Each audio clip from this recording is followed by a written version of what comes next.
இருக்கிறது பாஸ்டர். நீங்க வார்த்தையை கொடுங்க. Recording start. நல்லது. இந்த கால வேளையிலே இணைந்திருக்கிற யாவரையும் கர்த்தராகிய இயேசு கிறிஸ்துவின் நாமத்தினால் உங்களை வாழ்த்துகிறோம். கர்த்தர் நல்லவர். அதிகாலை வேளையிலே தேவனுடைய சமூகத்திலிருந்து அவரை ஆராதித்து அவருடைய வார்த்தையை தியானிப்பது மிகவும் சிறந்தது. ஆகிய இந்த நாளிலும் கூட தேவனுடைய வார்த்தையை கற்றுக்கொள்ள கர்த்தர் கொடுத்த கிருபைக்காய் கர்த்தருக்கு நன்றி செலுத்துகிறேன். அதே போல டெலிவரி மினிஸ்ட்ரிக்கும் நன்றி செலுத்துகிறேன். இப்படியான ஒரு சந்தர்ப்பத்தை வழங்கியபடியினால். நல்லது. இந்த நாளிலும் நாங்கள் ஒரு தலைப்பை நாங்கள் பார்க்க போகிறோம். ஜெபம் என்ற தலைப்பிலே நாங்கள் ஒரு பாடத்தை நாங்கள் கற்றுக்கொள்ள போகிறோம். ஒரு கிறிஸ்தவ வாழ்க்கையிலே என்னுடைய பாடத்தின் முக்கியமான நோக்கம் கிறிஸ்தவ குடும்பமும் சபையும், தேவனுடைய குடும்பமும் சபையும். இதன் அடிப்படையிலே நாங்கள் பல காரியங்களை நாங்கள் பார்த்து கொண்டு வருகிறோம். இன்றைய நாள்ல கூட நாங்கள் பார்ப்பது ஜெபம் என்பதை குறித்து. ஜெபம் எவ்வளவு எங்களுடைய வாழ்க்கையிலே முக்கியத்துவம் வாய்ந்தது, ஜெபம் எவ்வளவு எங்களுக்கு முக்கியமாய் இருக்கிறது என்பதை நாங்கள் சற்று தியானிக்க போகிறோம். சில வேளையிலே ஜெபத்தை நாங்கள் சரியான விதத்தில் செய்யாவிட்டால் அதற்கான பிரதிபலனை எங்களுக்கு பெற முடியாது. ஒரு ஜெபத்தை பெறுவதற்கு, ஒரு தேவனிடத்திலே உறவு கொள்வதற்கு முதல் ஒரு ஒழுக்கம் எங்களுக்கு தேவையாயிருக்கிறது. ஆகையால் வெறுமனே வீண் வார்த்தையில அலம்பாதபடி, வீண் வார்த்தைகளை பேசாதபடி கருத்தோடு நாங்கள் ஜெபிக்க வேண்டும். ஆகையால் இந்த நாளில் நாங்கள் பார்க்க போகிறோம் ஜெபத்தை குறித்து. என்ன, ஜெபம் மிகவும் முக்கியமானது. ஜெபம் தேவனோடு கூட உறவாடுவது. நாங்க ஒரு நாட்டின் ஜனாதிபதியை நாங்கள் சந்திக்கிறோம். அவரோடு கூட எங்களுடைய காரியங்களை பகிர்ந்து கொள்ளுகிறோம். இல்லாவிட்ட எங்களுடைய தேவையை நாங்கள் அவரிடத்துல பேசுகிறோம். அப்ப இதை நாங்க எப்படியா நாங்கள் செய்வோம்? ரோட்ல ஒரு நபரை கண்டு உரையாடுவது போல ஜனாதிபதியோட உறவாட முடியாது. ஏன்னா அவர் உயர்ந்த பதவியில இருக்கிறார். அவரோடு கூட நாங்கள் பேசுவதற்கு முன்பதாக அவரிடத்திலிருந்து பெர்மிஷன் பெற வேண்டும், அனுமதி பெற வேண்டும். அனுமதியை பெற்று அவர் இருக்கிற இடத்துக்கு நாங்கள் செல்லணும். அவர் இருக்கிற இடத்துக்கு நாங்கள் சென்றாலும் அவர் முக்கியமான விடயத்தை மாத்திரம் நாங்கள் அவரோடு பேசணும். அதுதான் முறை. வெறுமனே நாங்க நான் பிறந்தது இங்க, நான் வளர்ந்தது இங்க, இதெல்லாத்தையும் நாங்க சொல்லிட்டு வர்றதுக்கான டைம் இருக்காது. ஏன்னா அவர் கொடுக்கப்பட்டிருக்க அந்த நேரத்துல கொடுக்கப்பட்ட அந்த வார்த்தையை நாங்க பேசணும். இது ஒரு சும்மா சாதாரணமான நான் ஒரு காரியத்தை மட்டும் சொல்றேன். அப்ப ஒரு நாட்டுல உள்ள ஜனாதிபதியோடு நாங்கள் பேசுவதற்கு நேரம் முக்கியமாயிருக்கிறது, இடம் முக்கியமாயிருக்கிறது, பேசுகிற முறை அதுவும் முக்கியமாயிருக்கிறது. அது போல பேசுகிற வார்த்தை மிகவும் முக்கியமாய் இருக்கிறது. அடாவடித்தனமாக பேச முடியாது, காரசானமாக பேச முடியாது, மிக பக்குவமாய் நாங்கள் பேச வேண்டும். அப்படியானால் தேவனோடு நாங்கள் ஜெபம், தேவனிடத்தில் ஜெபிக்கிறோம். இந்த உலகத்தை படைத்து சிருஷ்டித்த தேவனிடத்திலே நாங்கள் ஜெபிக்கிறோம். எப்படியா எங்களுடைய ஜெபம் அமைந்திருக்கிறது? இதை குறித்து நாங்கள் சற்று சிந்திக்க போகிறோம். ஏனென்றால் இன்றைக்கு அநேகர் ஜெபிப்பதிலே ஒரு அந்த உண்மைத்தன்மை இல்லை. ஜெபிப்பதில்லை, ஏனோதான் என்று ஜெபிக்கிறார்கள். ஜெபிக்கிற ஜெபத்தில ஒரு முக்கியமான குறிப்புகள் இல்லை. அப்ப நாங்க சும்மா வெறுமனே ஜெபிக்க முடியாது, அர்த்தத்தோடு ஜெபிக்கணும். அப்ப சில சமயங்கள்ல எங்களுடைய ஜெபங்கள் கேட்கப்படாததுக்கு ஒரு காரணமும் இதுவாய் இருக்கலாம். அப்ப தேவனிடத்திலிருந்து பதில் பெற்றுக் கொள்வதற்கு நாங்கள் முறையாய் நாங்கள் காரியங்களை செய்ய வேண்டும், முறையாய் நாங்கள் ஜெபிக்க வேண்டும். அப்பொழுது தேவனிடத்திலிருந்து எங்களுக்கு பதில் கிடைக்கும். அப்ப இந்த இன்ற நாள்ல நாங்க பார்க்க போறது ஜெபத்தை குறித்து. இப்ப எல்லாரும் ஜெபிக்கணும். இப்ப நாங்க அவர் கணக்குல ஜெபிப்போம். ஆனா அவர் கணக்குல ஜெபித்தாலும் நாங்க எதற்காக ஜெபிச்சோம்னு சில பேருக்கு ஞாபகம் இருக்காது. அவங்க பேசாம ஜெபம் பண்ணிட்டே போ அப்படி இல்ல. இந்த ஜெபத்துல ஒரு கருத்து இருக்கணும். இந்த ஜெபத்துல ஒரு ஆழமான விடயங்கள் அமைந்திருக்கணும். அதுதான் நாங்க இன்றைய நாள்ல பார்க்க போகிறோம். சரி, 91வது சங்கீதத்தை யாராவது திருப்பிக் கொள்ளுங்க. 91வது சங்கீதம் 15, 16வது வசனத்தை வாசிக்க கேட்போம். அவன் என்னை நோக்கி கூப்பிடுவான், நான் அவனுக்கு மறுஉத்தரவு அருளிச் செய்வேன். ஆபத்தில் நானே அவனோடு இருந்து அவனை தப்புவித்து அவனை கனப்படுத்துவேன். நீடித்த நாட்களால் அவனை திருப்தியாக்கி என் ரட்சிப்பை அவனுக்கு காண்பிப்பேன். அப்ப நாங்க பாக்குறோம் இங்க தாவீது அவர் பாடுகிற ஒரு பாடல் இல்லாட்ட அவர் இங்கு சொல்லுகிற அந்த வார்த்தையை நாங்க கேட்கிறோம். இங்க என்ன சொல்றது? எங்களுடைய ஜெபத்தை அவர் கேட்பார். நாங்க கூப்பிடும் போது அவர் எங்களுக்கு பதில் அளிப்பார். அப்ப தேவன் எங்களுக்கு பதில் அளிப்பதற்கு நான் யார் என்பதை தேவன் உணர்ந்திருக்க வேண்டும். நான் யார் என்பதை தேவன் அறிந்திருக்க வேண்டும். நாங்க சொல்ல ஒரு கூட்டம் இருக்குது. ஒரு கூட்டத்தில இருந்து ஒருத்தர் எங்களை அழைக்கும் போது அவருக்கு நாங்கள் செவி சாய்ப்போம் என்றால் அவரை நன்றாக அறிந்திருக்கிறபடினா, அவரை தெரிந்திருக்கிறபடினா. ஆகையால் இங்கு தேவன் எங்களுக்கு உணர்த்தும் காரியம், அவர் எங்களுடைய கூப்பிடுதலை கேட்கிறவராய் இருக்கிறார். கேட்கிறவர் மாத்திரமல்ல, அவர் எங்களுக்கு பதில் அளிக்கக்கூடியவராய் இருக்கிறார். இப்ப இதை நாங்க உணரணும். என்னுடைய ஜெபத்தை ஆண்டவர் கேட்டு பதில் கொடுப்பாருங்கிற ஒரு நம்பிக்கை எங்களுக்கு இருக்கணும். என்னுடைய ஜெபம் வெறுமனே போகிற ஜெபமா இருக்கக்கூடாது. என்னுடைய நான் சொல்லுகிறதை ஆண்டவர் கேட்பார். இப்ப சில வேளை பாத்தீங்கன்னா, நான் சொன்னது போல ஒரு ஜனாதிபதியோட நெருங்கிய ஒரு தொடர்பு உள்ள ஒரு மனுஷன் அவர் சொல்லுவாரு, நான் சொன்ன ஜனாதிபதி அதை செஞ்சிருவாரு, நீங்க பயம்லாம் வாங்க, என்னை நம்பி வாங்க அப்படின்னு தான் அவர் கூட்டிட்டு போவாரு. ஏன்னா அவருக்கு ஒரு நெருக்கம் இருக்குது. அதனால அவர் சொல்லுவாரு, நீங்க வாங்க நான் அதை பேசுறேன் அப்படின்னு. அப்ப இன்றைக்கு முதலாவது நான் தேவனோடு ஒரு உறவை ஏற்படுத்தி கொள்ளணும். அதுக்கப்புறம் தான் நாங்க மற்றவங்களுக்காக பரிந்து பேச முடியும், மற்றவர்களுக்காக ஜெபிக்க முடியும். இன்றைக்கு தேவன் உங்களுக்கும் எனக்கும் வைத்திருக்க அந்த உறவை நாங்கள் சரியாய் பேணி பாதுகாத்துக் கொள்ளணும். தேவனுக்கும் எங்களுக்கு ஒரு நல்ல ஒரு ஐக்கியம் இருக்க வேண்டும். தேவனுக்கும் எங்களுக்கு ஒரு நெருங்கிய தொடர்பு இருக்க வேண்டும். நான் தேவனை விசுவாசிக்க வேண்டும். அவர் எனக்கு பதில் கொடுக்கிறவர் என்பதை நான் உணர வேண்டும். என்னுடைய கூப்பிடுதலை அவர் கேட்கிறவர் என்பதை நாங்கள் உணரணும். அப்ப இப்படியான ஒரு உறவு, ஒரு ஐக்கியம், ஒரு உண்மைத்தன்மை எங்களுக்குள்ள எழுப்பணும். நான் ஜெபிச்சா என்னுடைய ஜெபத்துக்கு நிச்சயம் ஆண்டவர் பதில் கொடுப்பார். அந்த நம்பிக்கையில இருக்கணும். இங்க வந்து நாங்க ஜெபிச்சுட்டு பக்கத்துல போயிட்டு ஒருத்தர்கிட்ட போயிட்டு கேட்க கூடாது. நாங்க ஜெபிக்கிற ஆண்டவரை என் பொருளாதார தேவையா இருக்கிறது, அதை நீ சந்தியும் அப்படின்னு சொல்லி ஜெபிக்கிறோம். ஜெபிச்சு இன்னும் கொஞ்ச நேரத்துல ஒரு 5 நிமிஷத்துல போயிட்டு இன்னொருத்த கேட்கிற, ஐயோ பேத எனக்கு ரொம்ப பெரிய பிரச்சனையா இருக்குது, பொருளாதார பிரச்சனையா இருக்கு, எனக்கு ஒரு 5000 ரூபாய் கொடுத்து உதவி செய்யுங்க பேத அப்படின்னா, அந்த ஜெபம் எங்க போகும்? அந்த ஜெபத்துல என்ன இருக்கு? நீங்க மாத்திரம்தான் எனக்கு உதவி செய்யணும், உங்களை மாத்திரம்தான் நம்பி இருக்கிறேன், நீங்க மட்டும்தான் எனக்கு உதவி செய்யணுங்கிற ஒரு நம்பிக்கையும் ஒரு விசுவாசத்தோடு இருப்போமானால் கர்த்தர் நிச்சயம் அதை என்ன செய்வார்? உங்களுக்கு வாக்கிய பண்ணுவார். இன்றைக்கு இப்படித்தான் எங்களோட ஜெபம் இருக்குது. உறுதியான ஜெபம் இருக்கணும். ஆண்டவரிடத்துல ஜெபிச்சுட்டு அவரே நம்பி இருக்கணும். அவர் கொடுத்த பிரைஸ் தி லார்ட், கொடுக்காட்டி ஆண்டவருக்கு பிரைஸ் தி லார்ட்ன்ட்டு உட்கார்ந்து இருக்கணும். இப்ப நாங்க அவ்வளவு தூரத்துக்கு நாங்க ஜெபிச்சு ஆண்டவரிடத்துல பெற்றுக்கொள்றதுக்கு ரெடி இல்லை. எங்களுக்கு ஜெபம் பண்ணோன்னா பதில் வரணும். அப்ப நாங்க எவ்வளவு ஆண்டவருக்கு உண்மையா இருக்கிறோம், எவ்வளவு ஆண்டவருக்குள்ள ஐக்கியமா இருக்கிறோம், இதை நாங்க சிந்திக்கணும். நான் உங்களுக்கு சில உதாரணங்களை சொல்றேன், கேளுங்க. உங்களுக்கு ஒரு புள்ள இருக்குது, படிக்கிற புள்ள, நல்லா படிக்குது, ஸ்கூல்ல முதலாவது இடத்துல இருக்குது, நல்ல மார்க்ஸ் எடுக்குது. அந்த புள்ள வந்து சொல்லுது, அப்பா நாளைக்கு ஸ்கூலுக்கு போனப்பா எனக்கு ஒரு பேனா இல்ல, பேனா ஒன்று வாங்கி தாங்கப்பான்னு. நீங்க என்ன செய்வீங்க?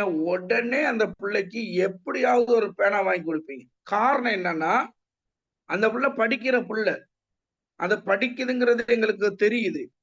அதோட பிரதிபலன் எங்களுக்கு காட்டுது. அப்ப அந்த பிள்ளைன்ற தேவையை உடனே நாங்க சந்திக்கிறோம். இதே போலத்தான் ஆண்டவர் எங்களுடைய ஜெபத்துக்கு உடனே பதில் கொடுப்பார். உடனே பதில் கொடுப்பார். காரணம் என்ன? ஆண்டவர் எங்களை குறித்து அறியணும். அவர் எங்களை குறித்து அறிந்திருக்கணும். நாங்க எப்படி நம்பிக்கை வைத்திருக்கிறோம், எப்படி அவரோடு கூட நாங்க நெருங்கி இருக்கிறோம் அப்படிங்கிற ஒரு நம்பிக்கை எங்களுக்கு இருக்கணும். இப்ப சில பேர் நாங்க சொன்ன இந்த யாக்கோபுடைய ஜெபத்தை பார்த்து சொல்லுவோம். அவர் சொன்ன, நீர் ஆசீர்வதித்தால் ஒழிய நான் இந்த இடத்தை விட்டு போக மாட்டேன், ஆசீர்வதித்தால் ஒழிய உன் கால்களை விட மாட்டேன், நீர் ஆசீர்வதிக்க வேணும் அப்படின்னு. அப்ப இன்றைக்கு எங்களுக்கு அப்படியாப்பட்ட ஒரு நம்பிக்கையும் ஒரு உறுதியான விசுவாசம் இல்லை. அப்ப இப்படியான ஒரு விசுவாசம் தேவ சமூகத்துல உங்களுக்கு எனக்கு இருக்கணும். அதுதான் ஜெபம். சும்மா நாங்க வார்த்தையில போட்டு அலம்பி அலம்பி அலம்பி அலம்பி அவர் கணக்குல ஜெபிச்சு அதுல ஒரு ரிசல்ட் வராது. அப்ப நான் இங்க என்ன சொல்றேன், நீங்க ஊழியக்காரவங்களை இருக்கிறனால உங்களுக்கு நான் சொல்றேன், கருத்தோடு முறையோடு நாங்கள் ஜெபிக்க போது அதை உடனே ஆண்டவர் கேட்பார். உடனே கேட்டு உடனே அதுக்கு பதில் கொடுப்பார். சில விஷயங்கள் தாமதிக்கலாம், பிரச்சனை இல்லை. தாமதித்தாலும் ஆண்டவர் நீங்க எப்ப செய்றீங்களோ அது வரைக்கும் நான் காத்திருக்கிறேன், நீங்க தான் எனக்கு எல்லாமே. இப்படியாப்பட்ட ஒரு நிலைக்கு நாங்கள் வரணும். அதுதான் ஜெபம். ஜெபத்தை சும்மா ஏதோ ஒரு கடமைக்காக நாங்க செய்யறோம்னு செய்யக்கூடாது. எல்லாரும் ஜெபிக்கிறாங்கன்னு நாங்க ஜெபிக்க கூடாது. என்னுடைய வாழ்க்கையில ஜெபம் ஒரு அர்த்தமான ஜெபமா ஏற்படணும், ஒரு முறையான ஒரு ஜெபமா ஏற்படணும், ஒரு நம்பிக்கையான ஜெபமா ஏற்படணும். ஆகையால் தேவன் என்னுடைய கூப்பிடுதலை, என்னுடைய வேண்டுதலை அறிவார், அதை கேட்டு எனக்கு பதில் கொடுப்பார் என்ற நம்பிக்கையை நீங்கள் முதலாவது ஏற்றுக்கொள்ளணும். முதலாவது அதை நீங்க அறிக்கையிடணும். ஆண்டவர் தாவீதுடைய ஜெபத்தை கேட்டது போல என்னுடைய ஜெபத்தை கேட்பார். அப்ப நான் தேவனுக்கு எப்பொழுதும் உண்மை உள்ளவனா இருக்கணும், தேவனை மாத்திரம் நான் பற்றி கொண்டவனா இருக்கணும், தேவனை மாத்திரம் எதிர்பார்த்து கொண்டவனா இருக்கணும். அப்ப இன்றைக்கு எங்களுடைய எதிர்பார்ப்பு நம்பிக்கை எல்லாம் யார் மேல இருக்குது? பாஸ்டர் மேல இருக்கும், ஸ்தாபனத்து மேல இருக்கும், இல்லாட்டி ஒரு நபர் மேல இருக்கும். அவர் கையை வச்சுட்டா நாங்களும் அப்படியே போயிடும். இன்றைக்கு அதுதான் நடக்குது. கர்த்தர் மேல் நாங்கள் நிலைத்திருந்தால், அவர் மேல் உறுதியாய் இருந்தால், அவர் மேல் நம்பிக்கையாய் இருந்தால் உங்களுடைய ஜெபம் கேட்கப்படும். முதல் நாங்க அதை பழகிக்கிறோம். ஆண்டவர் இந்த ஜெபத்துக்கு ஆண்டவர் அவசரப்படக்கூடாது. சில பேர் உடனே அது நடக்கணும், உடனே நடக்காட்டி அவங்களுக்கு ஆண்டவர் மேல நம்பிக்கை இல்லை. அது மெஜிக் காட்டுறவர் இல்லை நம்முடைய ஆண்டவர். எதை எப்படி அவருக்கு செய்ய வேண்டும் என்பதை அவர் அறிந்திருக்கிறார். ஏற்ற வேளையில் காரியங்களை வாய்க்க பண்ணுகிற தேவன். அதனால உங்களுடைய ஜெபத்தை நிச்சயம் அவர் கேட்பாருங்கிற ஒரு மனநிலைமைக்கு நாங்கள் வரணும். நீங்க அந்த ஜெபத்துக்குள்ள, நீங்க அந்த வார்த்தைக்குள்ள உறுதியாகணும். அதுதான் ஜெபம். இன்னைக்கு நாங்க தொட்டதுக்கெல்லாம் ஜெபிக்கிறேன்னு சொல்லக்கூடாது. இப்ப சில பேர் சொல்லுவாங்க, எனக்காக ஜெபிங்க ஜெபிங்க ஜெபிங்கன்னு. ஆனா இந்த ஜெபம் சும்மா ஜெபிக்கிற ஜெபம் அல்ல. நாங்க ஒரு கருத்தோடு ஜெபிக்கணும், முறையா நாங்க ஜெபிக்கணும். இப்ப நீங்க நல்ல ஞாபகம், இப்ப நாங்க ஜனாதிபதியோட பேசுறோம், அவரோடு கூட ஒரு நெருக்கமானவர் எங்களை கூட்டிட்டு போறாரு பேசுறதுக்கு. நாங்க இன்னொருத்த காணிய கொண்டுட்டு போயிட்டு அவரோட காணில, இது எவட்டு காணித்தான், இதுல எனக்கு இடம் கட்டித்தாங்கன்னு அவரோட பேசி அங்க போயிட்டு அந்த வேலையை எங்களுக்கு செய்யணுமா? நாங்க இவருக்கு ஒரு வீடை கட்டி கொடுக்கறதுக்கு அனுமதி வாங்கி கொடுக்க போறோம், இல்லாட்டி பொருளாதார உதவி வாங்கி கொடுக்க போறோம். அப்படின்னா நாங்க என்ன செய்யணும், இது இவரோட காணி, இவரோட காணியான உறுதிப்படுத்திக்கிறோம்னு நம்ம உறுதிப்படுத்திக்கிட்டா தான் அவர்கிட்ட போயிட்டு நாங்க பேச முடியும். இந்த அவருக்கு சொந்த காணி இருக்குது, இந்த காணில வீடு ஒண்ணு கட்டி கொடுங்கன்னு சொல்லி நாங்க கேட்கலாம். இது ஜெபம். நாங்க பரிந்து பேச போறோம். அப்ப இன்னொருத்தரோட காணி இவர் வச்சுக்கிட்டு இருக்கிறாரு, இந்த காணியை கொண்டு போயிட்டு நாங்க ஜனாதிபதி கிட்ட சொல்றோம், இல்ல இவரோட காணி தான் இதுல கட்டி கொடுங்கன்னு. இப்ப இப்படித்தான் இருக்கு எங்களோட ஜெபம். எதுக்கு ஜெபிக்கணுங்கிறத நாங்க கேட்கணும், கேட்டுதான் ஜெபிக்கணும். சும்மா நான் சொல்றாங்கன்னு ஜெபிக்க கூடாது. நானா ஒரு நாளும் ஜெபிக்க போக மாட்டேன். யாராவது ஏன் ஜெபிக்கணும், எதுக்காக ஜெபிக்கணும்னு கேட்டு அதை அவங்களுக்கு விளங்கப்படுத்திட்டு தான் ஜெபிக்கணும். நம்ம சும்மா தொட்டதுக்கெல்லாம் சரி நான் ஜெபிக்கிறேன் அப்படின்னு சொல்லி ஆண்டவரே உதவி செய்யுங்கன்னு சொல்லி ஜெபிச்ச உடனே எங்களுடைய ஜெபமும் உருப்படியான ஜெபமா இருக்காது. ஏன்னா நாங்க கருத்தை விசாரித்து ஜெபிக்கணும். அதுதான் இங்க முக்கியம். அதனால ஊழியக்காரனாகிய நீங்கள் நானும் முதல் உணரணும், என்னுடைய ஜெபத்தை நிச்சயம் ஆண்டவர் கேட்பார், நான் ஜெபித்த ஆண்டவர் அதற்கான பதிலை கொடுப்பாருங்கிற நம்பிக்கை நீங்க ஏற்படுத்திக்கிறோம். நீங்க அப்படியாப்பட்ட ஒரு நம்பிக்கை ஏற்படுத்திக் கொள்வீர்கள், ஆனால் உங்களுடைய ஜெபத்துக்கு தேவன் நிச்சயம் பதில் கொடுப்பார். அப்ப நான் சொன்னேன், நான் ஜெபிச்ச ஆண்டவர் நிச்சயம் கேட்பாரப்பா, என்ன பிரச்சனை சொல்லு, அதற்கான பதிலை நாங்க அவருக்கு சொல்ல முடியும். அதனால ஜெபத்தை நிச்சயம் ஆண்டவர் கேட்பார். ரைட். அப்ப இந்த ஜெபத்துக்கு ஒரு மறைவான இடம் தேவை. இதை நாங்க வாசிப்போம். மத்தேயு 6:6 வாசிங்க பார்ப்போம். மத்தேயு 6:6.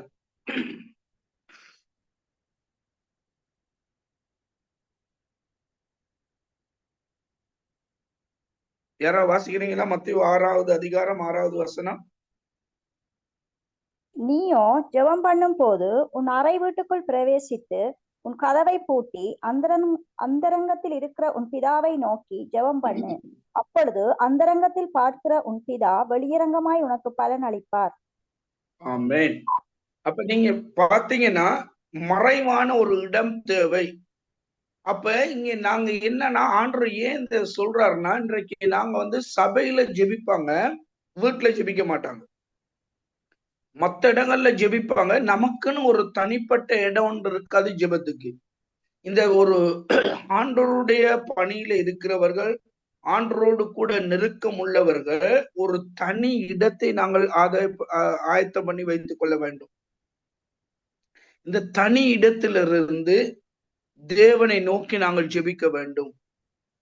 ஏன்னா நாங்க ஜெபம் பண்ணும் போது மற்ற சிந்தனைகள் எதுவுமே எங்களுக்கு வரக்கூடாது, எந்த ஒரு டிஸ்டர்பும் வரக்கூடாது. அமைதியா அங்க இருந்து ஆண்டவரை நோக்கி நாங்கள் ஜெபிக்கணும். நாங்கள் ஜெபிக்கும் போது சில சமயங்களை நாங்கள் கண்ணீர் வடித்து ஜெபிக்க முடியும்.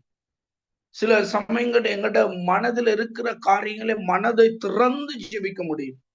இதுக்குத்தான் ஆண்டவர் சொன்னாரு, மறைவான இடத்தை ஆயத்த பண்ணி கொள்ளணும். ஒரு மறைவான இடத்தை நாங்க தெரிவு செய்யணும். அதுதான் சொல்றாரு, நீயோ ஜெபம் பண்ணும் போது உன் அறையை வீட்டுக்குள் பிரவேசித்து, எப்படின்னா வீட்டுக்குள்ள இருக்கிற ஒரு ரூம், அந்த ரூமுக்குள்ள போயிட்டு கதவை பூட்டிட்டு அங்க உட்கார்ந்து ஆண்டவரை நோக்கி ஜெபிக்க சொல்றாரு. இன்னைக்கு எப்படி இருக்கு எங்களோட ஜெபம்? இப்படியாப்பட்ட ஒரு தனி ஜெபங்கள்ல எங்களோட வாழ்க்கையில இருக்குதா? தனிமையில நாங்க அமர்ந்திருந்து ஜெபிக்கும் போது தேவன் எங்களுடைய இருதயத்தை காண்கிறார். எங்களுடைய இருதயத்தில் இருக்கிற வேதனையை அப்படியே ஆண்டவரிடத்துல சொல்ல முடியும். இதுக்குத்தான் தனிப்பட்ட ஜெபமும் எங்களோட வாழ்க்கையில முக்கியமா இருக்கிறது. அதனால நாங்க ஆண்டவரிடத்துல ஜெபிக்கும் போது நாங்கள் மிக கவனமாய் மிக கருத்தாய் ஆண்டவரிடத்திலே நாங்கள் ஜெபிக்க வேண்டும். அதற்கு நாங்கள் ஒரு தனி இடத்தை நாங்கள் தெரிவு செய்து கொள்ளணும். தனி இடத்தை நாங்கள் ஆயத்தப்படுத்தி வைத்துக் கொள்ளணும். ஜெபம் கீழ்ப்படுதலை காட்டுகிறது. ஏன்னா ஒரு எங்களை நாங்க தாழ்த்தணும். மேட்டுமையா இருக்கக்கூடாது, மேட்டுமையான எண்ணங்கள் வைத்திருக்க கூடாது. தாழ்மையா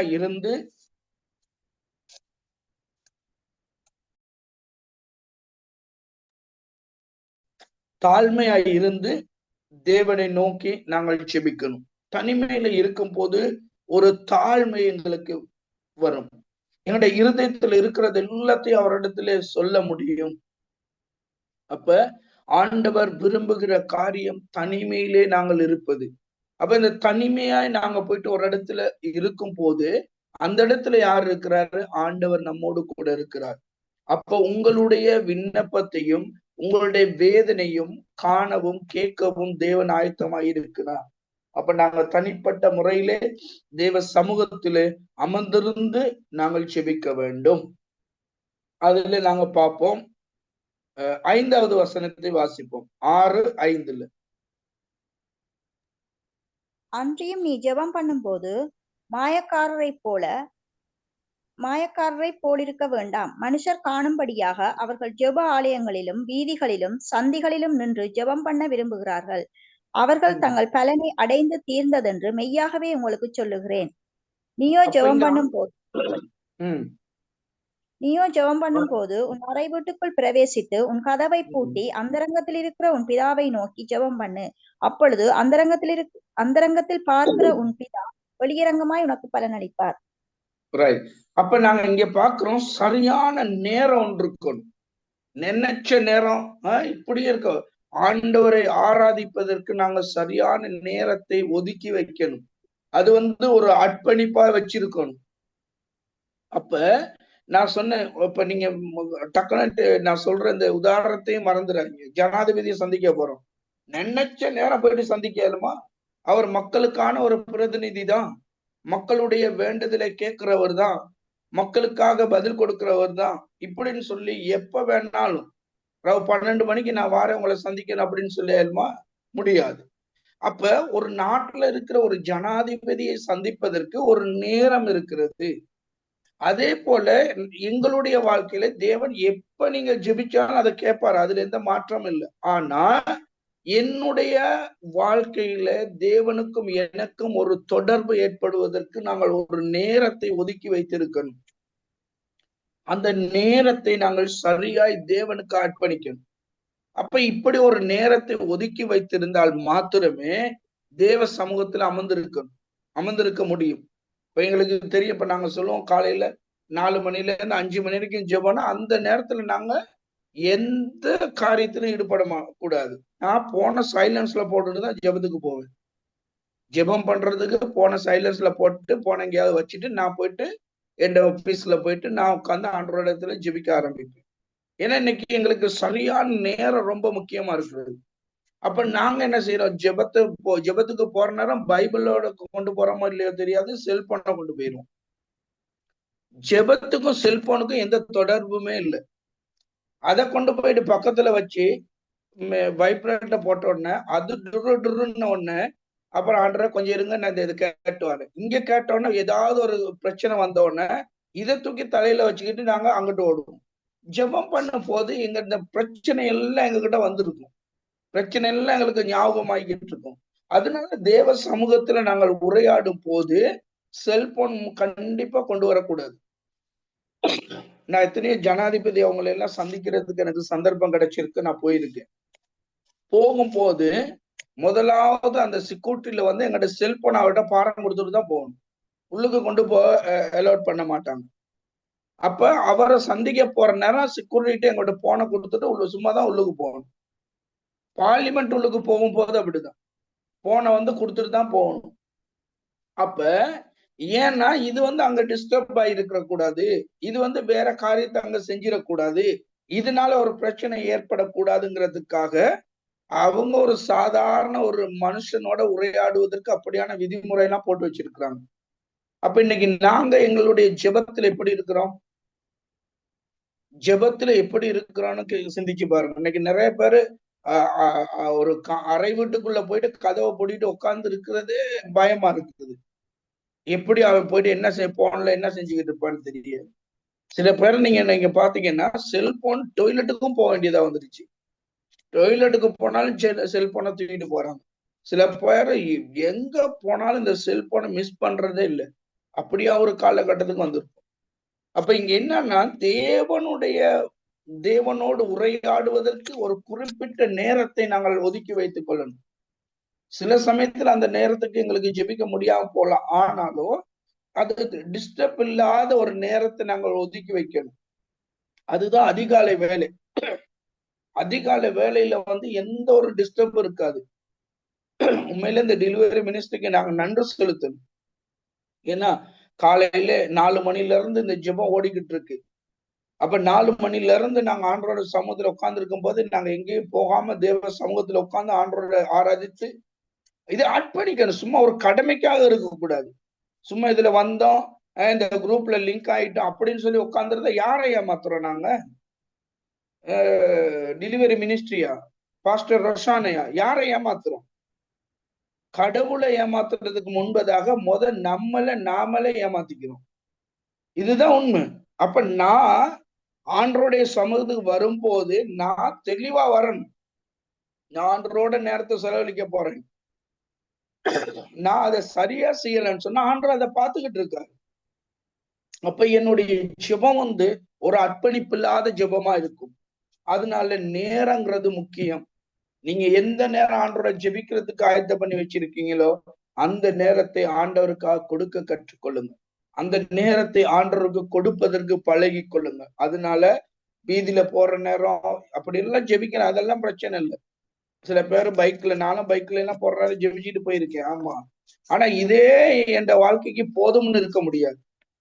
அங்க ஜெபிக்கிற ஜெபம் வேலை. தனியா போற நேரம் ஆண்டவரோட பாடிக்கிட்டு போகலாம், தனியா போற நேரம் ஆண்டவரோட பேசிக்கிட்டு போகலாம், அது வேற. ஆனா என்னுடைய வாழ்க்கையிலே நான் பலன் அடையவும் என்னுடைய இதய கதவை திறந்து ஆண்டவரோடு உரையாடுவதற்கும் தனி இடம், தனி அறை, தனிப்பட்ட நேரம் எனக்கு முக்கியமாயிருக்கிறது. அப்ப அதனால இதை நாங்க என்ன செய்யணும், ஆயத்தப்படுத்தி கொள்ளணும். அடுத்த காரியத்தை நாங்கள் பார்ப்போம். லூக்கா 11வது அதிகாரம் 11வது வசனம்.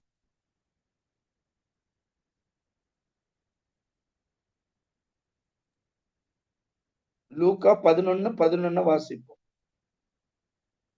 உங்களில் தகப்பனாயிருக்கிற ஒருவனிடத்தில் மகன் அப்பம் கேட்டால் அவனுக்கு கல்லை கொடுப்பானோ? மீனை கேட்டால் மீனுக்கு பதிலாக பாம்பை கொடுப்பானா? தேவனோடு உறவாடும் போது ஒரு தகப்பன் மகனை போல ஒரு நல்ல உறவு இருக்கணும். இதுதான் முக்கியம்.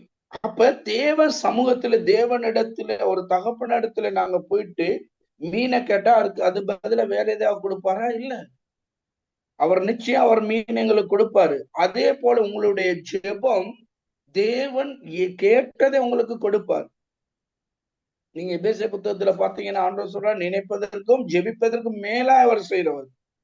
அப்ப இங்க என்னன்னா, நாங்க முதலாவது நாங்கள் தேவனோடு எப்படியாப்பட்ட ஒரு கொள்கையில இருக்கிறோம், எப்படியாப்பட்ட ஒரு உணர்வுல இருக்கிறோம் தேவனோடு, இதை நாங்க சரியா புரிந்து கொள்ளணும்.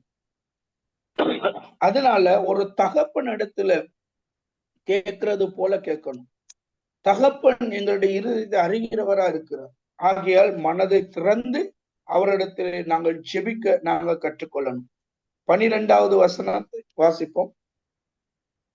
அல்லது முட்டையை கேட்டால் அவனுக்கு தேளை கொடுப்பானா?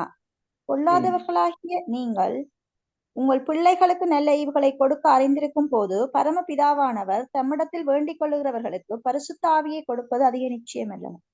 ஆமென். பாத்தீங்களா, ஆண்டவர் என்ன சொல்றாருன்னா, நீ சாதாரண மனுஷனா இவ்வளவு தெரிஞ்சு இருக்கிறப்ப உங்களுக்கு ஆண்டவர் சர்வ வல்லமை உள்ள உங்களை சிருஷ்டித்தவர், உங்களுடைய தேவை என்ன, உங்களுக்கு எதை எப்ப செய்யணும்னு உங்களுக்கு ஆண்டவர் எல்லாம் அறிந்து வைத்திருக்கிற அப்படின்னு சொல்றாரு.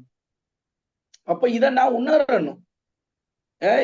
என்னுடைய தேவையை என் தகப்பன் நிச்சயம் சந்திப்பாருங்கிற ஒரு நம்பிக்கை இருக்கணும். அதுதான் பிள்ளைக்கும் தகப்பனுக்கும் உள்ள உறவு. எங்க அப்பாட்ட கேட்டா எங்க அப்பா எல்லாத்தையும் எனக்கு செஞ்சு கொடுப்பார். ஏன்? நான் எங்க அப்பாவுக்கு ஒரு நல்ல பிள்ளையா இருக்கிறேன். எங்க அப்பா சொல்றதெல்லாம் நான் செய்யறேன். கீழ்ப்படிதலான ஒரு பிள்ளையா இருக்கிறேன். உண்மையுள்ள ஒரு மகனா இருக்கிறேன். இப்படியாப்பட்ட நிலைமையில இருக்கும் போது அந்த பிள்ளையை, இந்த தேவையை அந்த தகப்பன் நிச்சயம் பூர்த்தி செய்வார். அப்ப தேவன் எங்களுடைய தேவையை நாங்கள் கேட்பதை அவர் நிச்சயம் மறுதளிக்க மாட்டார், கொடுப்பார். அதற்கேற்ற விதத்திலே நாங்கள் நடந்து கொள்ள வேண்டும். இது ரொம்ப முக்கியம். நாங்க தேவன் பிரியப்படுகிற விதத்தில் நடக்காம, தேவன் பிரியப்படுகிற இடத்திலே நாங்கள் இல்லாம, எவ்வளவுதான் நாங்கள் ஜெபம் பண்ணாலும் அந்த ஜெபத்தை கேட்க மாட்டார். அந்த ஜெபம் முறையானது அல்ல. இதுக்கு நீங்க முரண்பாடான நிறைய கருத்துக்கள் சொல்லலாம். நான் இங்க சொல்ல வரேன் என்னன்னா, உங்க புள்ள உங்களுக்கு கீழ்ப்படியாம உங்க கண்ணு முன்னுக்கு நீங்க கொடுக்குற சல்லிக்கு உண்மை இல்லாம இருக்கும் போது அந்த பிள்ளைக்கு நீங்க திரும்ப சல்லி கொடுப்பீங்களா? ஒரு பொருளை கொடுக்கும் போது அந்த பொருளை அந்த புள்ள ஒழுங்கா பாவிக்காட்டி நீங்க என்ன செய்வீங்க? திரும்ப அதுக்கு உடஞ்சி வீணா போன உடனே திரும்ப அதை நீங்க வாங்கி கொடுப்பீங்களா? என்ன சொல்லணும், நான் உனக்கு முதல்ல வாங்கி கொடுத்த பொருளை நீ சரியா பாவிக்கல, நீ அதை உதாசீனப்படுத்திட்டு, அதை உடைச்சிட்டு, அதை நாசம் பண்ணிட்டு, உனக்கு எப்படி நான் திரும்ப வாங்கி கொடுக்கறது? அப்பா கிட்ட என்ன காசு மரமா இருக்கு அப்படின்னு கேட்போம். அதே போல ஆண்டவர் எங்களுக்கு கொடுக்கிற காரியத்துல எல்லாத்திலையும் நாங்க உண்மையா இருக்கணும். இந்த உண்மைத்தன்மையோடு தேவனை நாங்கள் ஆராதிக்க வேண்டும். உண்மைத்தன்மையோடு ஜெபிக்கணும். ஜெபிப்பதற்கு முன்பதாக இது எல்லாத்தையும் நாங்க ஆயத்தப்படுத்தி தான் போயிட்டு உட்கார்ந்து ஜெபிக்கணும். அப்பதான் இந்த ஜெபத்துக்கான பதில் உண்டு, இந்த ஜெபத்துக்கான பிரதிபலன் உண்டு. அந்த ஜெபத்துக்கு ஒரு பெருமதி இருக்கணும். சும்மா வெறுமனை கத்துறது ஜெபம் அல்ல. ஆகையால் முறையாய் அர்த்தத்தோடு நாங்கள் அதை செய்ய வேண்டும். ரைட், நாங்க இன்னொரு வசனத்தை வாசிப்போம். 55வது சங்கீதம் 16, 17 வாசிக்க கேட்போம்.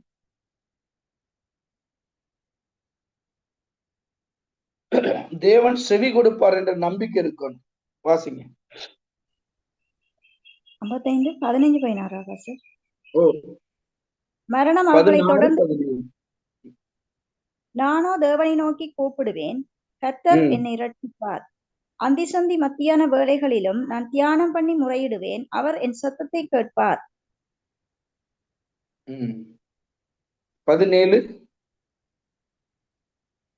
அந்தி சந்தி மத்தியான வேளைகளிலும் நான் தியானம் பண்ணி முறையிடுவேன், அவர் என் சத்தத்தை கேட்பார். அப்ப நாங்க எந்த நேரத்துல ஜெபித்தாலும் தேவன் எங்களுடைய ஜெபத்தை கேட்பார். அப்ப இங்க நாங்க ஜெபிக்கிற ஜெபம் ஒரு தனிப்பட்ட வாழ்க்கைக்கு, காலையா இருக்கலாம், மாலையா இருக்கலாம், பகலா இருக்கலாம், பிரச்சனை இல்லை. உங்களுக்கு எந்த டைம் ஆண்டவருக்காக கொடுக்கக்கூடிய டைமோ அந்த டைமை நீங்க என்ன செய்யணும்? தேவனுக்கு கொடுக்கணும். தேவன் உங்களை விசாரிப்பார், தேவன் உங்களுக்கு நிச்சயம் பதில் கொடுப்பாருங்கிற நம்பிக்கையை நீங்க ஏற்படுத்திக் கொள்ளணும். நான் ஜெபிக்கும் போது தேவன் என்னுடைய ஜெபத்துக்கு பதில் அளிப்பாருங்கிற நம்பிக்கை நமக்கு வரணும். இன்னொரு வசனத்தை வாசிப்போம். மாற்கு 7வது அதிகாரம் 6வது வசனமும் 7வது வசனம்.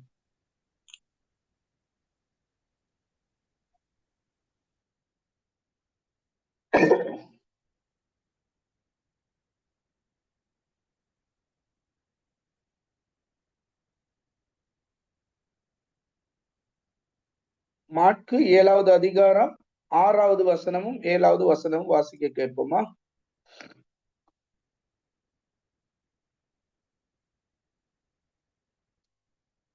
Hallelujah, Jesus.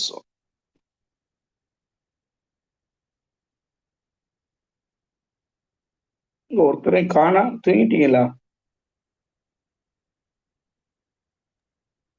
சரி பாஸ்டர், மைக் ஆஃப்ல இருந்து. மாற்கு 7வது அதிகாரம் 6வது வசனமும் 7வது வசனம்.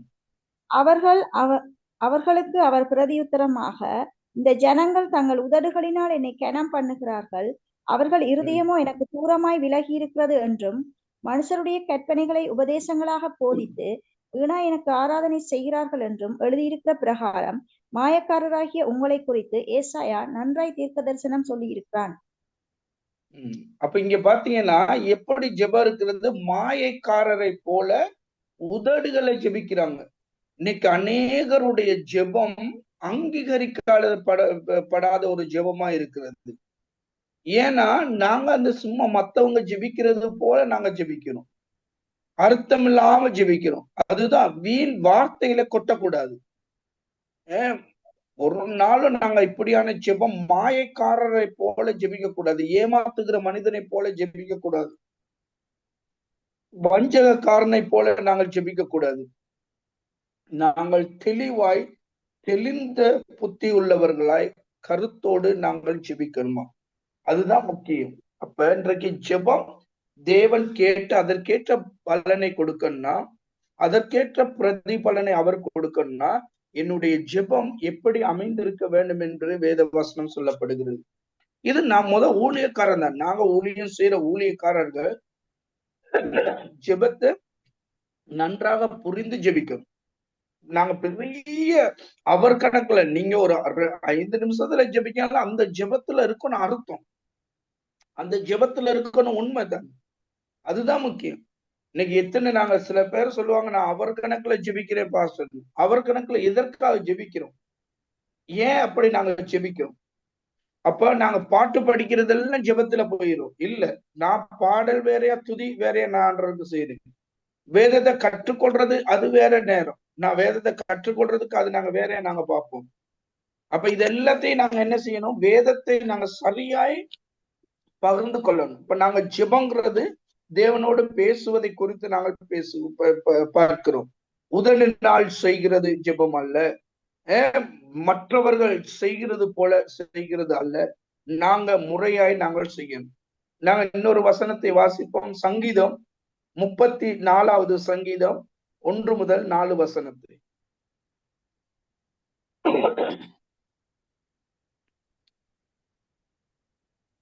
கர்த்தரை நான் எக்காலத்திலும் சோத்தரிப்பேன், அவர் துதி எப்போதும் என் வாயில் இருக்கும். கர்த்தருக்குள் என் ஆத்துமா மேன்மை பாராட்டும், சிறுமைப்பட்டவர்கள் அதை கேட்டு மகிழுவார்கள். என்னோட கூட கர்த்தரை மகிமைப்படுத்துங்கள், நாம் ஒருமித்து அவர் நாமத்தை உயர்த்துவோமாக.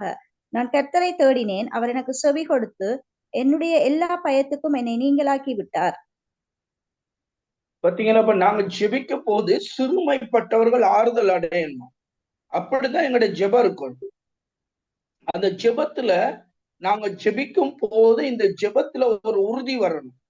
இப்ப நாங்க சொல்லுவோம், உதாரணத்துக்கு நான் சொன்னது போல, ஒரு ஜனாதிபதி இடத்துல ஒரு மனுஷனை கூட்டிட்டு போயிட்டு நாங்க கதைக்கிறோம்னு சொன்னா, நாங்க கூட்டிட்டு போயிருக்கிற மனுஷன் தெரியணும், அட்டை இவரு சொன்னா அவர் நிச்சயம் கேட்பார், இவருக்கும் அவருக்கும் எவ்வளவு ஒரு தொடர்பு இருக்கு பாருங்க அப்படின்னு அவரே ஒரு ஆச்சரியப்படுவார்.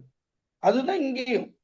அப்ப சர்வ வல்லமையுள்ள தேவனிடத்தில் நாங்கள் ஜெபிக்கும் போது சிறுமைப்பட்டவர்கள் ஆச்சரியப்படுவார்கள். ஏன் இந்த ஜெபத்தை ஒரு அழகா கருத்தோடு அவர் ஜெபிக்கிறாரு. இந்த ஜெபத்துக்கு நிச்சயம் தேவன் பதில் கொடுப்பாருங்கிற ஒரு நம்பிக்கை அவர்கள் உள்ளத்துல ஏற்படும். அதுதான் நாங்கள் கருத்தோடு தேவ சமூகத்திலே நாங்கள் ஜெபிக்க வேண்டும். நாங்கள் வாசிப்போம் 1 யோவான் 1வது வசனம், 1வது அதிகாரம் 9வது வசனம். நம்முடைய பாவங்களை நாம் அறிக்கையிட்டால் பாவங்களை நமக்கு மன்னித்து எல்லா அநியாயத்தையும் நீக்கி நம்மை சுத்திகரிப்பதற்கு அவர் உண்மையும் நீதியும் உள்ளவருமாய் இருக்கிறார்.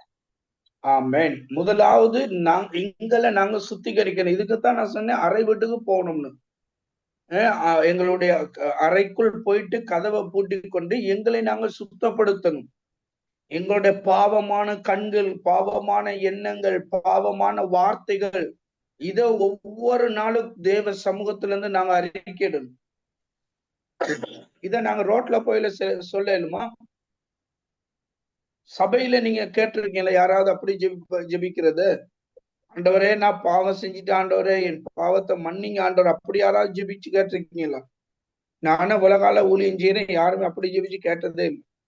ஏன்னா எவ்வளவுதான் இருந்தாலும் பாவத்தை மூடிக்கொண்டு அங்க வந்து பரிசுத்தமானாகத்தான் செயல்படுவாங்க.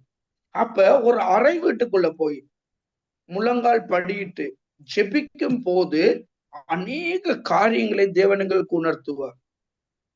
என்னுடைய வாழ்க்கையில நிறைய அனுபவங்கள் இருக்குது. தேவ சமூகத்துல முழங்கால் போட்டு நான் அழுது இருக்கிறேன். அந்த மாதிரி ஏன்னா அன்றாட வாழ்க்கையில நாங்க தவறான வார்த்தையில பேசியிருப்போம், இன்னொரு மனுஷனுக்கு வேதனைப்படுத்தி இருப்போம். இதெல்லாம் தனிப்பட்ட வாழ்க்கையில எங்களுக்குள்ள ஏற்படக்கூடிய காரியங்கள். அப்ப அதனால நாங்க என்ன செய்யணும்? என்னுடைய ஜெபத்தை ஆண்டவர் கேட்பா.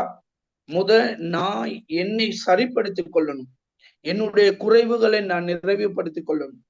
என்னுடைய குறைவுகளை நான் அகற்றிக் கொள்ள வேண்டும். இதற்கு ஒரு தனி இடம் எங்களுக்கு தேவையாய் இருக்கிறது. தேவன் பதில் கொடுப்பதற்கு தேவன் எங்களோடு எங்களுடைய இருதயத்தை, வேதம் சொல்ற உடைந்த உள்ளங்களுக்கு நான் சமீபமாய் இருக்கிறேன் என்கிறார். அப்ப பாருங்க, எங்களோட உள்ளத்தை திறந்து நாங்க ஆண்டவருக்கு கொடுக்கும் போது, எங்களை ஆதாயப்படுத்தும் போது, எங்களை பரிசுத்தப்படுத்தும் போது தேவன் எங்கள் மேல அதிக பிரியமாயிருப்பார். நாங்க தேவ சமூகத்துல நெருங்கும் போது அது ஒரு மனதுருக்கத்தை ஏற்படுத்தும்.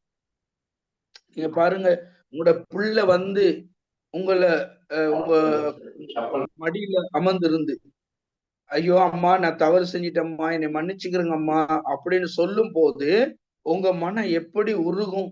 எவ்வளவு தான் கோபம் இருந்தாலும் அதுக்காக மனஸ்தாபப்பட்டு எங்களிடத்தை மன்னிப்பை கேட்கும் போது எங்களுக்கு மனதுருக்கம் வரும்.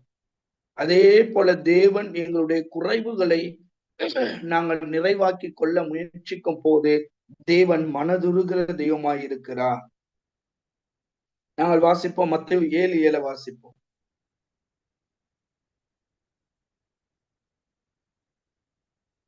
7:7 வாசிங்க. நல்லா தெரிஞ்ச வசனமா இருக்கும் எல்லாத்துக்கும்.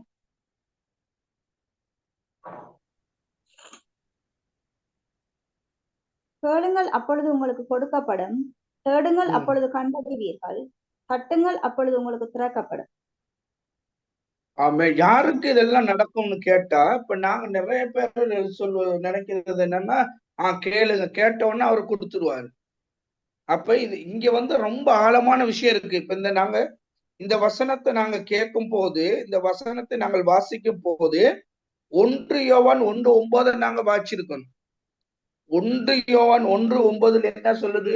எங்களுடைய குறைவுகளை, எங்களுடைய அக்கிரமங்களை நாங்கள் ஆண்டவரிடத்திலே சொல்லி நாங்க எங்களை சரிப்படுத்திக் கொள்ளணும், மனஸ்தாபப்படணும், ஆண்டவருக்கு எங்களுக்கு ஒரு நெருங்கிய உறவை ஏற்படுத்திக் கொள்ளணும்.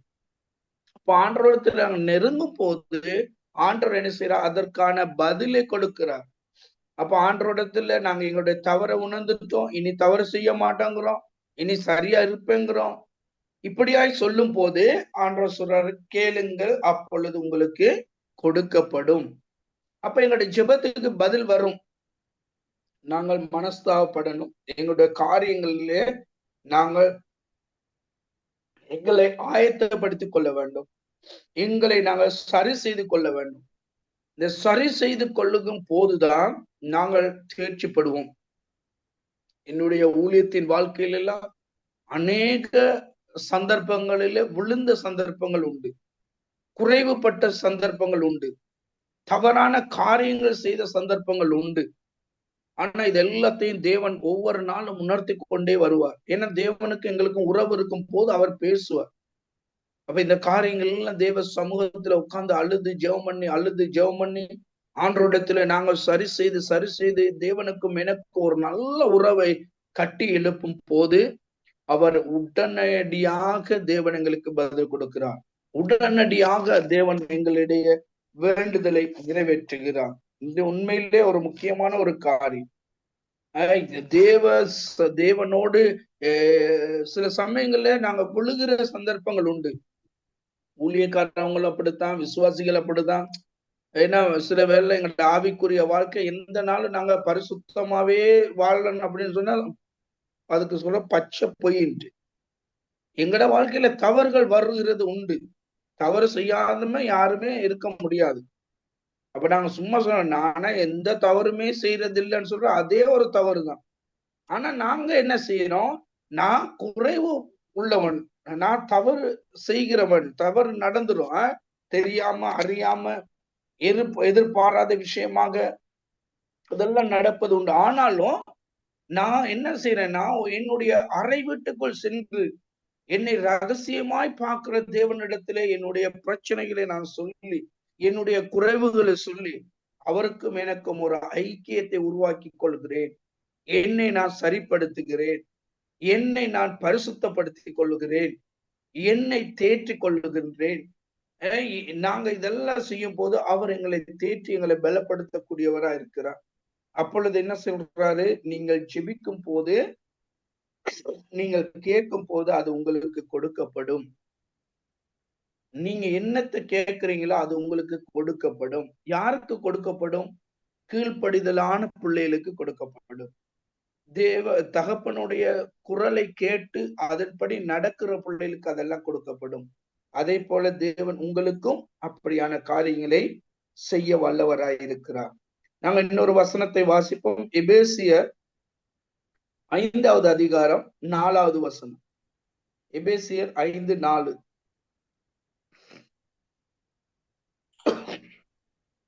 அப்படியே வம்பும் புத்தீனமான பேச்சும் பரியாசமும் தகாதவைகள், ஸ்தோத்திரம் செய்தலே தகும். அப்படியே வாசிங்க சிஸ்டர். விபச்சாரக்காரனாவது, அசுத்தனாவது, விக்கிரக ஆராதனைக்காரனாகிய பொருளாசைக்காரனாவது தேவனுடைய ராஜ்யமாகிய கிறிஸ்துவின் ராஜ்யத்திலே சுதந்திரம் அடைவதில்லை என்று அறிந்திருக்கிறீர்களே. இப்படிப்பட்டவைகளின் நிமித்தமாக கீழ்ப்படியாமையின் பிள்ளைகள் மேல் தேவ கோபாக்கினை வருவதால் ஒருவனும் உங்களை வீண் வார்த்தைகளினாலே மோசம் போக்காதபடிக்கு எச்சரிக்கையாயிருங்கள். அவர்களுக்கு பங்காளிகள் ஆகாதிருங்கள். முற்காலத்திலே நீங்கள் அந்தகாரமாய் இருந்தீர்கள், இப்பொழுதோ கர்த்தருக்குள் வெளிச்சமாய் இருக்கிறீர்கள். வெளிச்சத்தின் பிள்ளைகளாய் நடந்து கொள்ளுங்கள். ஆவியின் கனி சகல நற்குணத்திலும் நீதியிலும் உண்மையிலும் விளங்கும். கர்த்தருக்கு பிரியமானது இன்னதென்று நீங்கள் சோதித்து பாருங்கள். கனியற்ற அந்தரங்க கிரியைகளுக்கு உடன்படாமல் அவைகளை கடிந்து கொள்ளுங்கள். அவர்களால் ஒளிப்பிடத்தில் செய்யப்படும் கிரியைகளை சொல்லுகிறதும் அவலட்சணமாயிருக்கிறதே. அவைகளெல்லாம் கடிந்து கொள்ளப்பட்டு வெளிச்சத்தினால் வெளியரங்கமாக்குகிறதெல்லாம் வெளிச்சமாயிருக்கிறது. ஆதலால் தூங்குகிற நாங்க இப்ப 20 வரைக்கும் இதை நீங்க வாட்சி பாத்தீங்கன்னா உங்களுக்கு விளங்கும். ஆண்டவர் எவ்வளவு தெளிவா உங்களுக்கு இந்த வார்த்தையை சொல்றாரு, எவ்வளவு தெளிவா ஆண்டவர் இந்த வார்த்தையை உங்களுக்கு கற்றுக் கொடுக்கிறார். அப்ப தேவ சமூகத்துல இருக்கிற நாங்க மற்றவர்களுக்கு துணை போகக்கூடாது, தவறு செய்கிறவர்களுக்கு துணை போகக்கூடாது. தவறுனா அந்த தவறை உணர்த்தக்கூடியவர்களா இருக்கணும். எங்களுக்கு தவறு நடந்துச்சுன்னா அது எனக்கு தவறு நடந்துச்சுன்னு அந்த தவறை நாங்க ஒத்துக்கொள்ளக்கூடியவர்களா இருக்கணும். இப்ப இன்றைக்கு நாங்க எங்களுடைய ஜெபத்துல நாங்க என்ன செய்யறோம், ஆண்டவரோடு உரையாடும் போதே ஆண்டவரை ஏமாத்துறோம். அப்ப இப்படி நாங்க வாழக்கூடாது. ஒரு மனுஷன் ஆண்டவருக்குள்ள பலன் அடைய வேண்டுமானா தன்னை தானே தாழ்த்த வேண்டும். தன்னுடைய குறைவுகளை ஆண்டவருக்கு அறிக்கையிட்டு அதை நாங்க கைவிட வேண்டும். இந்த நீங்க ஒவ்வொருவரும் எபேசியர் 5வது அதிகாரத்துல அந்த அதிகாரம் முழுக்க நீங்க வாட்சி அதை பார்த்தீங்கன்னா அதுல ஆண்டவர் எவ்வளவு தெளிவா ஆண்டவர் பேசுறான். எபேசி சபைக்கு பவுல் எழுதின இந்த வசனம் இலங்கை தேசத்துல இருக்கிற எங்கட சபைக்கு இது ஏற்றதா இருக்கிறது. அப்ப நாங்க என்ன செய்யணும், தேவ வார்த்தையின் படி வாழ முயற்சிக்கணும். அப்ப இப்படியான ஒரு வாழ்க்கை வாழ்கிற மனிதனுடைய ஜெபம் உடனே கேட்கப்படும், உடனே அந்த ஜெபத்துக்கு ஆண்டவர் பதில் கொடுப்பார். அப்ப இன்றைக்கு நாங்க இப்படியான ஒரு நிலைமைக்கு வராதபடினால எங்களுடைய ஜெபம் மற்றவர்களை சார்ந்துதான் இருக்குது. மற்றவங்க கிட்ட சொல்லுவோம் எனக்கா ஜெபிங்கன்னு, ஏன்னா நான் ஜெபிக்கிறதுல எந்த ஜெபத்துக்கு பதில் கிடைக்குமான்னு தெரியாது, நம்பிக்கை இல்லை. அப்ப அவரு ஜெபிச்சா சில வேளை எனக்கு பதில் வரும் அப்படின்னு நம்பி அவர்கிட்ட பாஸ் பண்ணிடுறது. சேர்ச்சிலையும் அப்படிதான். நான் ஊழியம் செய்யறேன், எந்த சபையில ஒரு நாள் ஜெப விண்ணப்பம் எடுக்கிறது இல்லை, ஜெப விண்ணப்பம் தேவையில்லை அப்படின்னு நான் ஜெப விண்ணப்பத்தை எடுக்கிறது இல்லை. இன்னைக்கு சில சபைகள்ல வந்து ஜெப விண்ணப்பம் எல்லாம் இல்லாட்டி பெரிய பிரச்சனை ஆயிடும். அந்த ஜெபத்தெல்லாம் நீங்க கேட்டு பாருங்களேன். இந்த வர்ற ஞாயிற்றுக்கிழமை ஜெப விண்ணப்பம் யாராவது எடுக்கிற நேரம் நீங்க ஒரு நோட் புக்கை வச்சுக்கிட்டு அவங்க பேரை போட்டு அவங்களோட ஜெப விண்ணப்பம் என்னன்னு எழுதுங்க. எழுதிட்டு கடைசியில நீங்க என்ன செய்யுங்க, அடுத்த கிழமை சரி, நீங்க திங்கக்கிழமை சரி, அந்த ஜெபத்தை நீங்க ஆழமா அவருடைய வேண்டுதல் என்னங்கிறத நீங்க பாருங்க. பார்த்து அதுல எது சரியானது அதுக்குன்னு ரைட்ட போடுங்க. இது தேவையில்லாத ஒரு ஜெபம், இது தேவை, அப்படி நீங்க அதை என்ன செய்யுங்க, சரிப்பில பார்க்கும் போது உங்களுக்கு தெரியும். என்னன்னா இன்னைக்கு அந்த நிலைமைக்குள்ளதான் ஜனங்கள் வந்திருக்கிறாங்க. சபையில வந்து தன்னுடைய பக்கத்து வீட்டுக்காரன் எனக்கு பெரிய தொல்லை கொடுக்குறான், அவனுக்காக ஜெபிங்க. என்ன அந்த ஜெபத்துல இருக்கு, அவனை இல்லாமக்கணும், அவன் கால் கை உடையணும், இதை நான் பார்த்து ரசிக்கணும். இப்படியாப்பட்ட ஒரு மனநிலைமையில தான் ஜெபிக்குது. அப்ப இந்த மாதிரி ஜெபங்கள் விண்ணப்பங்கள் ஆண்டவர் ஏற்றுக்கொள்ள மாட்டார். இதற்கு சரியம்மா நாங்களும் உங்களுக்காக ஜெபிக்கிறோம் அப்படின்னு சொன்னா இதற்கு உடன்படாதிருங்கள்னு வேத வசனம் சொல்லிடுச்சு. ஆனா நாங்க என்ன செய்யறோம், சரி உங்களுக்காக ஜெபிக்கிறோம், நாங்க ஜெபிக்கலாம்னா அடுத்த சபைக்கு ஓடி போயிடுவோம். அதனால நாங்க என்ன செய்யணும், சரி அவ எது சொன்னாலும் சரி அதுக்கெல்லாம் நாங்க ஜெபிக்கிறோம்னு தலையாட்டுறது. அப்படியெல்லாம் ஒரு நாளும் ஜெபிக்காதீங்க. சொல்லுங்க, இல்ல இல்ல இதுதான் வேதம் சொல்லுது. உன் சகோதரனை நீ மன்னிக்க பழகு.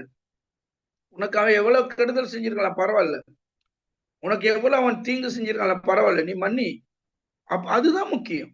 அப்ப இன்றைக்கு நாங்க அப்படி ஜெபிக்கிறது இல்லை, நாங்களும் அவனோட சேர்ந்துக்கிட்டு ஜெபிக்கிறது. ஆண்டவரே இவனை தொடும், இவனை இல்லாம ஆக்கும், இவனை கூட்டம் பரம்பரையே இல்லாம போயிடணும். இப்படி இந்த சொல்ற இதெல்லாம் நான் கேட்டிருக்கிறேன். ஏன்னா இப்படியான ஜெபங்கள் தான் இன்னைக்கு ஆக்கள் செய்து கொண்டிருக்கிறோம். அப்ப ஆண்டவருடைய சமூகத்துல நாங்க எப்படியா ஜெபிக்கணும், எதற்காக ஜெபிக்கணும், இதை நாங்க கற்றுக் கொடுக்கணும், இதை நாங்க பழகிக்கொள்ளணும்.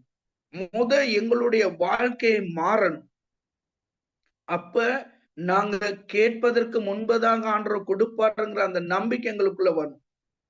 அந்த நம்பிக்கைகளை நாங்கள் உருவாகணும். இதுதான் தேவன் எங்களுக்கு செய்யற ஆசீர்வாதம். இன்றைக்கு நிறைய பேரு ஆசீர்வாதத்துக்காக ஜெபிப்பாங்க. ஆசீர்வாத பெருவிழா, ஆசீர்வாதமான கூட்டம். நீங்களும் நானும் தனிப்பட்ட முறையில ஆண்டவரிடத்துல உறவை நாங்க கட்டி பேணி பாதுகாக்கணும். அப்ப பாருங்க, நாங்க முழங்கால் படியிடும் போது, ஏன் முழங்கால் படியிடணும்னா, நான் எல்லாத்தையும் அடங்கி என்னை அவ்வளவுக்கு தாழ்த்துறேங்கிறது தான் அதன் அர்த்தம். அதுதான் நான் என்னுடைய எல்லாத்தையும் நான் ஒப்பு கொடுத்து நான் தாழ்மையா இருந்து ஆண்டவரை நான் ஜெபிக்கிறேன், உங்களோட உரையாடுறேன். அப்ப பாருங்க, ஆண்டவருக்கு எங்களுக்கும் எவ்வளவு ஒரு ஒழுக்கம், எவ்வளவு ஒரு அன்பு இருக்குது. சில பேர் ஜெபம் பண்றத பார்த்தாலே எனக்கு கோபம் வரும்.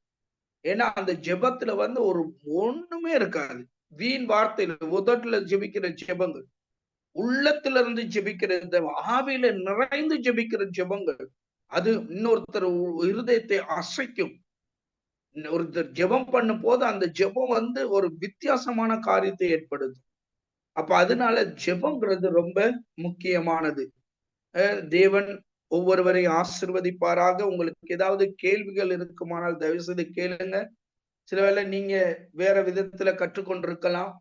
அப்படி இல்ல பாஸ்டர் இப்படி இருக்கே அப்படின்னாலும் அதையும் நாங்க கலந்து ஆராயலாம். நான் உங்களுக்கு கற்றுக் கொடுக்கிற சில காரியங்களை நான் அனுபவ ரீதியாக தேவ சமூகத்திலே பெற்றுக்கொண்ட காரியங்கள். ஒரு வசனத்தை வாசிக்கும் போது அந்த வசனம் ஏன் சொல்லப்பட்டது, எதற்காக சொல்லப்பட்டது, எந்த இடத்தில் சொல்லப்பட்டது என்பதை நான் சிந்திப்பேன். அதெல்லாம் சிந்தித்து அதற்கேற்ற விதத்தில் ஆண்டவரிடத்தில் ஒப்பு கொடுக்கும் போது தேவன் வித்தியாசமான முறையில பதிலளிக்கிறார். முதல் தேவன் என்னுடைய விண்ணப்பத்தை கேட்கிறவர் என்பதை உணரணும். அப்ப அவர் உணர்றதுக்கு என்னுடைய பாவத்தை அறிக்கையிட்டு நான் அதுல இருந்து மனம் திரும்பணும். மனம் திரும்பி எபேசியர் 5வது அதிகாரத்திலே நாங்கள் வாசித்தது போல இந்த காரியங்கள், தீய காரியங்கள், தீய எண்ணங்கள், மற்றவர்களுக்கு துணை போகிற காரியங்கள், இவையெல்லாம் எங்க வாழ்க்கையில இருந்து மாறும் போது தேவன் என்ன செய்வார், எங்களை நிச்சயமாக ஆசீர்வதிப்பார். அதுதான் முக்கியம். இன்னைக்கு அநேகருடைய வாழ்க்கையில இந்த விடயங்கள் இல்லாதபடினாலே அவர்களுக்குடைய ஜெபத்துக்கு சரியான பதில் கிடைப்பதில்லை. இன்றைக்கு எங்களுடைய வாழ்க்கையை தேவன் முற்று முழுதுமாய் அறிந்திருக்கிறார். அறிந்து எங்களுடைய வாழ்க்கையில தேவன் பல நன்மையான காரியங்களை செய்ய வல்லவராக இருக்கிறார். ஆண்டவர் உங்களையும் என்னை வெட்கப்படுத்தவோ வேதனைப்படுத்தவோ அல்ல, அவர் சரிப்படுத்த விரும்புகிறார். நாங்கள் மற்ற ஜனங்களுக்கு சரியான காரியங்களை செய்கிறவர்களாய் எங்களை மாற்ற விரும்புகிறார். மற்ற ஜனங்கள் மத்தியிலே நாங்கள் தேவனோடு நெருங்கிய ஒரு உறவை வைத்திருக்கிற உண்மையான தேவ பிள்ளை என்று உணர்த்த விரும்புகிறார்.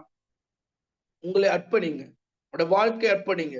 ஜெபிக்கும் போது மற்றவரை பின்பற்றி ஜெபிக்காதீங்க. உங்களுடைய விடயத்துல நீங்க ஆவியானவர் உங்களுக்கு ஏவுகிறபடி நீங்க ஜெபிக்க கற்றுக்கொள்ளுங்க.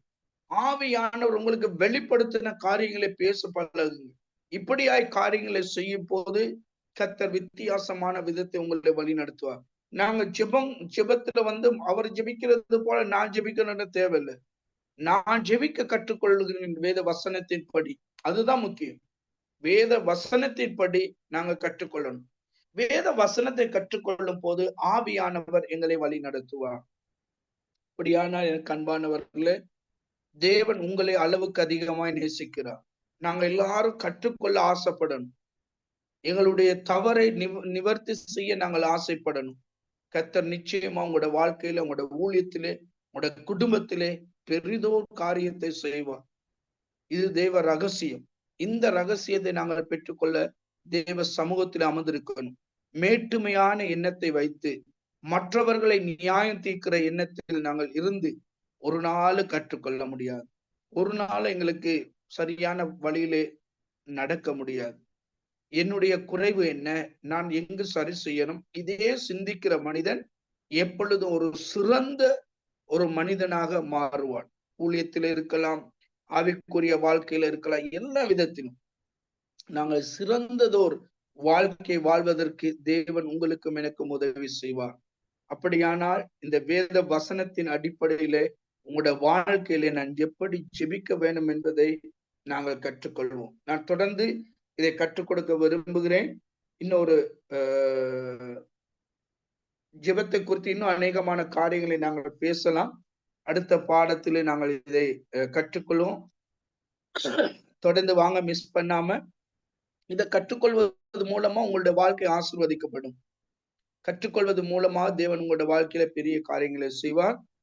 ஏதாவது கேள்வி இருக்குமானால் கேளுங்க, நான் அதற்கு பதில் இருந்த நான் இல்லாட்டி நான் அறிந்த அந்த வார்த்தையில உங்களுக்கு கற்றுக் கொடுக்க விரும்புகிறேன். கர்த்தர் உங்கள் ஒவ்வொருவரையும் ஆசீர்வதிப்பாராக. God bless you. Thank you, Pastor. Thank you. கர்த்தர் தாமே உங்களை ஆசீர்வதிப்பார். இன்றைய நாளிலும் ஆண்டவர் ஜெபத்தை குறித்ததான காரியங்களை நீங்க கற்றுக் கொடுத்தீங்க. உண்மையாகவே ஆண்டவர் இந்த நாட்களிலே எங்களோடு கூட இடைப்பட்டு கொண்டிருக்கிறார். ஒவ்வொரு நாட்களும் ஒவ்வொரு விதமாக இடைப்பட்டு கொண்டிருக்கிறார்.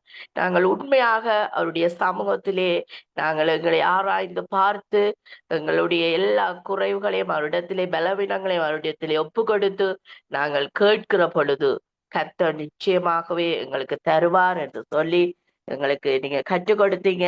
கர்த்தர் இன்னும் நிறைவாய் உங்களை ஆசீர்வதிப்பார். தொடர்ந்தும் இதன் தொடர்ச்சியை நாங்கள் இனி வருகிற நாட்களிலே நாங்கள் கேட்போம்.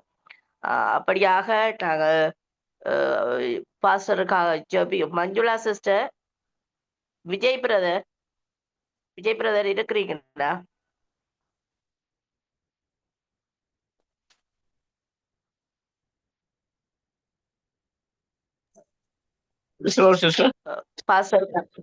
பாஸ்டருக்கா ஜெபம் பண்ணுங்க. ஆமென். ஹல்லேலூயா. ஸ்தோத்திரம் ஆண்டவரே. எங்களை மீட்பரும் இரட்சகருமான பரிசுத்த பிதாவே இயேசு கிறிஸ்துவின் நாமத்தில் நாங்கள் முழு